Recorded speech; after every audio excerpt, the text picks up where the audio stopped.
நிறைவுடைய வாழ்வை வாழ்வதுதான் இந்த உலகத்திலே செல்வந்தனுடைய வாழ்வு. கோடிகளை வைத்திருப்பதோ அல்லது சொத்துக்களை உலகம் முழுக்க குவித்திருப்பதோ ஒரு செல்வந்தவனுடைய வாழ்வல்ல.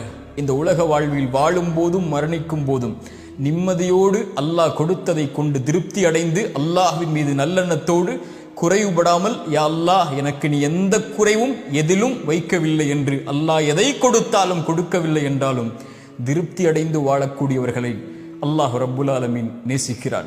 மனிதா, இந்த உலக வாழ்வில் நீ எதை தேடினாலும் ஒரு நாள் உன்னை விட்டு அது பிரிந்துவிடும். நீ யாரை நேசித்தாலும் அவர்களும் உன்னை விட்டு பிரிந்து விடுவார்கள். அவர்கள் உன்னை மறந்து விடுவார்கள் விரைவில். போன தலைமுறையுடைய செல்வந்தவர்கள் யார் என்று நமக்கு தெரியுமா? இந்த தலைமுறையில் நமக்கு தெரியும். போன தலைமுறையில் யார் செல்வந்தவர்கள்? அவர்கள் பேர் என்ன? எங்கு வாழ்ந்தார்கள்? என்ன அடையாளம் இருக்கிறது? உலகம் மறந்து விட்டது. ஆனால் யாரை உலகம் நினைவு கூறும் தெரியுமா? படைத்த இறைவனுக்கு